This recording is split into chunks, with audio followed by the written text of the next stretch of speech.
Na kombe la shirikisho 25 nachukua kombe la shirikisho barani Afrika, nafuata kombe la shirikisho la bingwa barani Afrika mwaka kesho. Tajiri akamwambia kocha, mchezaji yote unamtaka ndani ya Afrika, mimi Mohamed Dewji Mo, tajiri milionea wa Afrika, ninaweza kumchukua na kumleta Simba. Niambie unataka mchezaji gani? Kwa hiyo unawahakikishia wana Simba kwamba Fei tayari anatua msimu. Anatua Simba huyo. Hiyo si hivyo vipengele vya milioni 500, sio shida za tajiri. Kwa tajiri ameweka bilioni 1, wachezaji wachukua kombe la Afrika, kombe la shirikisho, kaka bilioni mezani. Hapa hatua nusu finali aliweka milioni 700. Ukoona wachezaji wote kapigwa milioni 700. Huyo ndio tajiri. Tajiri ambaye anafanya kazi kwa vitendo, sio maneno. Na yupo tajiri za Cuba haondoki paka achukue kombe. Amerudi weekend iliyopita Jumapili mliona alikuwa na kikao cha bodi ya kurugenzi, na yeye ndio alikuwa mwenyekiti wa bodi, anapanga mipango. Mliona? Haondoki paka tarehe 27 baada ya Simba kuchukua kombe na baada ya Samia Suluhu Hassan kutuita Ikulu. Mwenyezi Mungu Mheshimiwa Rais kiwango kipenzi, siku na tuita Ikulu kupeleka kombe la shirikisho barani Afrika. Naomba mimi Dr. Mohamed Hamisi, shabiki wa klabu ya Simba, Mheshimiwa, na mimi naomba nipe nafasi hiyo nami nije kutia mguu wangu Ikulu kusindikiza kombe hilo. Dr. tuzungumzie issue ya Elim Panzu. Tumekuwa tukiona inasambaa kwenye mitandao na yupo pia miongoni mwa mashabiki wenu ambaye yeye ni shabiki pia wa Simba. Tunamfuata kama anavyojitaja yeye. Yeye bwana amesema Elim Panzu bwana ni mchezaji wa Yanga. Yeye anasema amevujisha hizo, kaamua kuvujisha. Huyo ni mshabiki wa Simba, lakini hajui za ndani. Hana taarifa sahihi kwa vyanzo sahihi. Kwamba Mpanzu, kuna ukweli Dokta kwamba Mpanzu alisaini miezi 6 Msimbazi. Rashidi, unakumbuka mara ya kwanza tuko Mbagala mimi na wewe kabla ya mechi ya Simba na Al-Ittihad, unakumbuka? Ali Tripoli Libya, unakumbuka? Ilikuwa siku ya Jumamosi.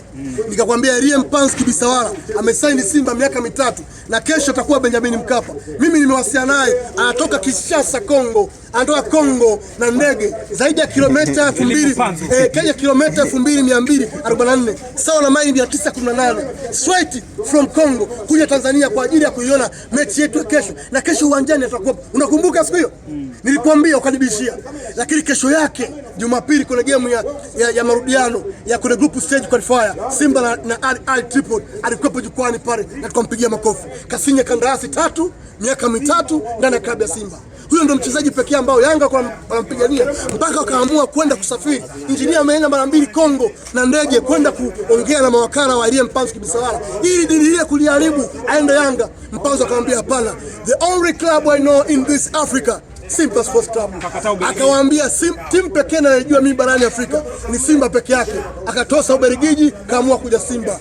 Mpaka dakika hii rais wa Yanga anahangaika sana na mawakala wa Elie Panzu Kibisawala kumshawishi asitishe mkataba Simba ili aweze kucheza Yanga msimu ujao. Elie amwambia bye bye mister, siwezi kwenda Yanga. Kwa Yanga wanafuatilia deal ya Elie Panzu. Wanafuatilia na wameweza kumshawishi, na tunawaambia wakome, washindwe na waregee. Mchezaji ana miaka 3 Simba na hatoki huyu, na akitoka hapa haya ni material wise ya Ulaya. Elie Panzu Kibisawala hivi atofauti gani na Saka na Bukayo Saka?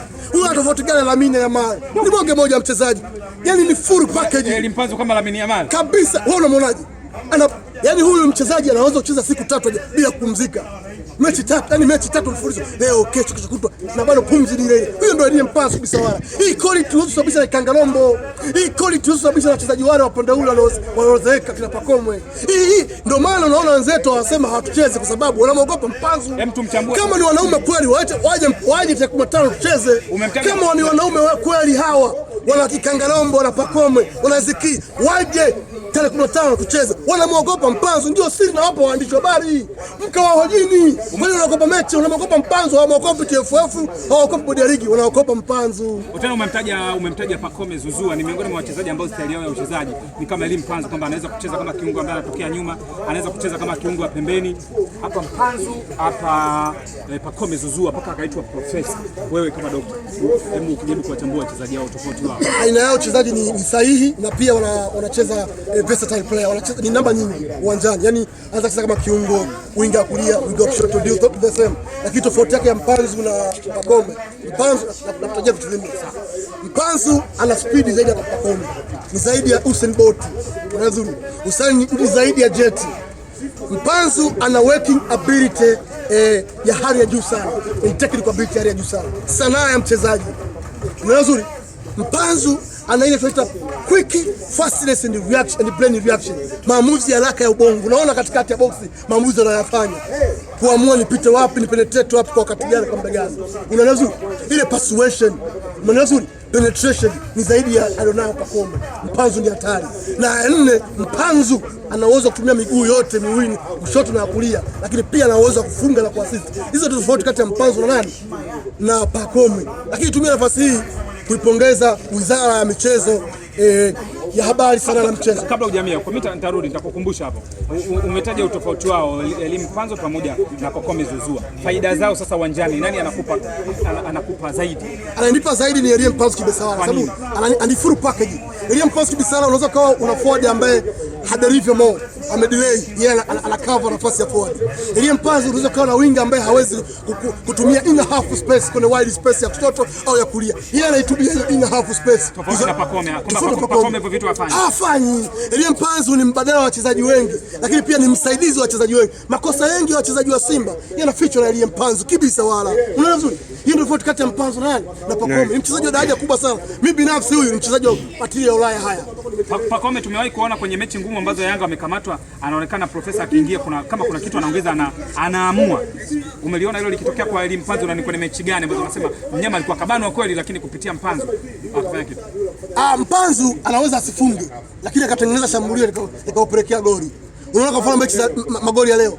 Mimi kwangu leo pamoja na kwamba Jean Charles yao akafunga magoli matatu ndio kama man of the match. Lakini kwangu mimi ukiniambia man of the match ni Elie Mpanzu. Kwa sababu magoli yote unaona wewe yamesukwa Mpanzu. Huyo sio man of the match.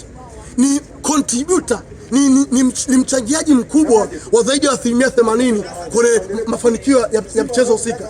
Ukiangalia kwenye mechi ya JKT Tanzania tunashinda bao moja, zaidi ya 80% ya mchango ambao mafanikio Simba imepata ni kwa sababu ya Elie Mpanzu Kibisawala. Angalia mechi za kimataifa, Stellenbosch, angalia Al Masry, magoli ambayo tumefunga mawili ya Al Masry ya kusawazisha, tukafanya yeye tukalevel scoreboard. Yote ni mchango mkubwa wa Elie Mpanzu Kibisawala.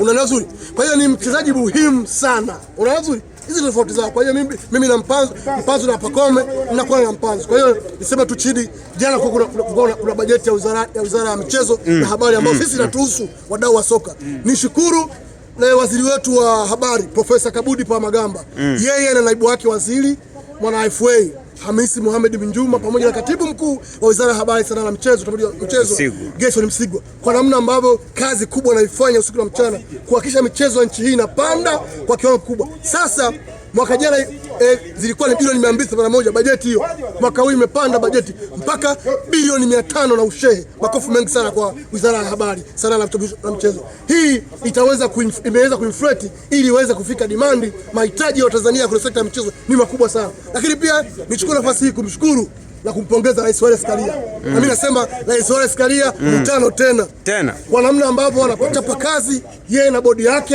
ya ligi, yeye na TFF, mambo yanakwenda. Leo ligi namba 4 barani Afrika kwa ubora, tunapiga makofi mengi sana. Karia tuko naye ngadu kwa ngadu, tunamsupporti na yote tukimchezea sisi tunaye. Huyo ndo Karia. Leo Tanzania inang'aa kimataifa sababu ya Wallace Karia. Leo Simba imefika finali ya kimataifa kwa sababu ya TFF na bodi ya ligi, na huyu Almas Kasongo pamoja na Wilfred Kidao wanapiga kazi kubwa sana. Waache maneno, wasifuatishe maneno, wasisikilize kengele za watu, wanavifuji watu, wao wapige kazi. Sisi tuko nyuma yao. Dr. tusikie dakika kama 8 za mwisho kutoka kwako. Kwa mujibu wa katiba, yani kanuni wanaongoza wa miongozo. Hakuna jambo unaweza kuleta bungeni kama halipo kuna mwongozo likajadiliwa wale kapewa mileage. Ndio maana unaona wakina Sefu Gulamali pamoja na Msukuma waliweza kudhibitiwa na speaker, kwa sababu ni vitu ambavyo havihusikani, havitaki kuwa bungeni kama mjadala, havipo kwenye mwongozo wa kanuni za bunge. Kwa hiyo ndio speaker namzungumzia Musa Zungu alikuwa sahihi sana, naibu speaker alikuwa sahihi sana kuweza kuzuia hilo. Kwa sababu hiyo maana yake sasa wao Yanga wanapaswa waheshimu maamuzi ya TFF na bodi ya ligi na watii maagizo ya bodi ya ligi kwamba mechi ya 15 na wao wa kwanza kufika uwanjani, sisi tunawakuta. Tumalize na hili sasa bana, zimekuwa taarifa za RS Berkane wako mjini hapa. Ni kweli shushu wao sisi tumeshawaona, wapo shushu zaidi ya 16. Of course wanne wafikia mpaka hoteli kufikia, sitaki kutaja hoteli sababu hapo manager bure, lakini hoteli lakini wao wamewashuhudia Berkane. Kaka mimi ni mzazi wa Cuba bwana. Nikikwambia kitu ujue na taarifa. RS Berkane wapo 16 hapa. Sio wanne kama ambavyo tulikuwa tunaamini. Sio wanne, troops ya watu 16 wako hapa Tanzania na wanafuatilia mechi zetu. Kwa hiyo hata ndio maana naona mwalimu anakuwa mjanja kwa ajili ya kufanya good rotation. Na watu wengi. Makibu kaanzia nje. Yes, hiyo ni tactical approach ya mwalimu kwa ajili ya kuficha kile ambacho kinaendelea. Bekani 16 wako hapa na watakaa mpaka siku ya mwisho ya mchezo 25. Kwa hiyo wako hoteli 3 tofauti wamekaa. Kwa hiyo watafuatilia mpaka mchezo wenu wa KMC. Yes, watafuatilia. Kwa hiyo wapo hapa na sisi tunafanya kila linalowezekana kuweza kuwadhibiti na wasiondoke chochote hapa. Hadi video zao ambazo wamerekodi watapeleka vizuri. Kuna watu labda wanawapa miongozo. Wanawapa miongozo. Au ni wenyewe tu wanapewa miongozo kwa tunajua majirani. Wanapewa miongozo kimsingi. Tunajua kwamba wapo hapa na tunashughulikia. Poa.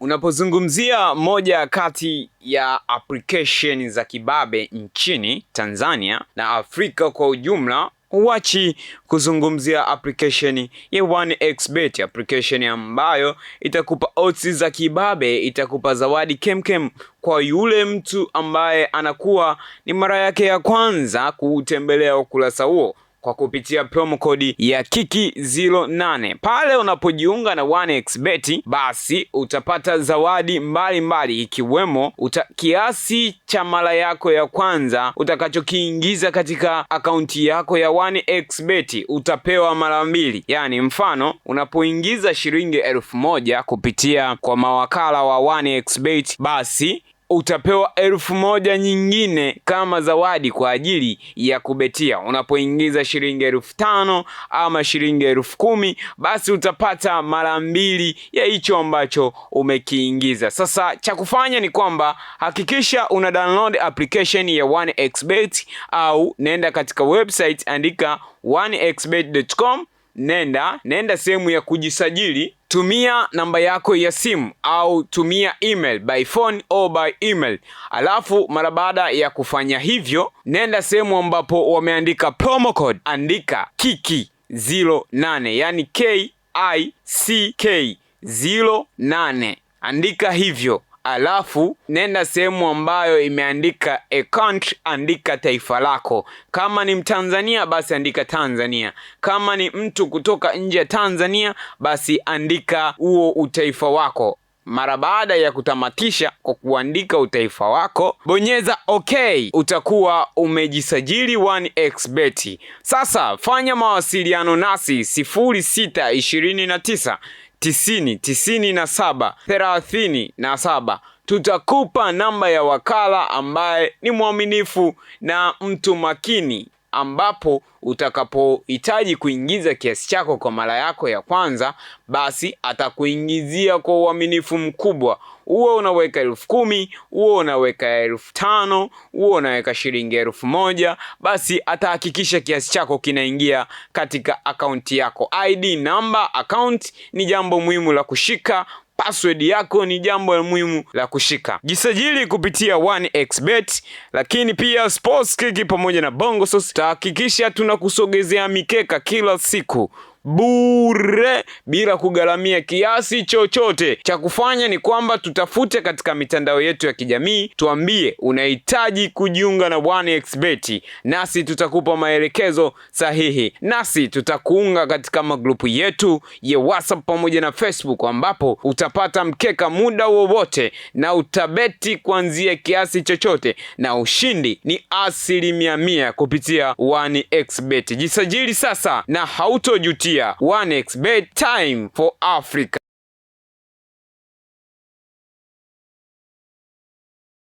Wewe ni mfanyabiashara? Kama jibu ni ndio, basi habari njema ni hii. Unahitaji biashara yako ionekane na maelfu ya watu kila siku? Na unahitaji njia rahisi ya kuongeza wateja kwa haraka? Bongosos tupo kwa ajili yako. Tunakupa nafasi ya kipekee ya kutangaza biashara yako na bidhaa nyingine mbalimbali kwenye mitandao yetu ya kijamii yenye wafuasi wengi na ushawishi mkubwa mtandaoni. Kupitia Bongosos, fikia wateja wengi mtandaoni. Tangaza nasi kwa bei nafuu na matokeo utayaona kwa haraka. Wewe mfanyabiashara, pata nafasi ya kuonekana na kufahamika zaidi na biashara yako kukua na kupata wateja wengi mtandaoni. Jiunge na familia ya Bongo Source leo na uongeze wateja wengi kwenye biashara yako. Wasiliana nasi kwa namba ya simu 0747 69 20 64, barua pepe alphatizben@gmail.com. Bongo Source, sisi ndio wakombozi wa biashara yako. Karibu tukuhudumie na tukuongezee wateja rukuki.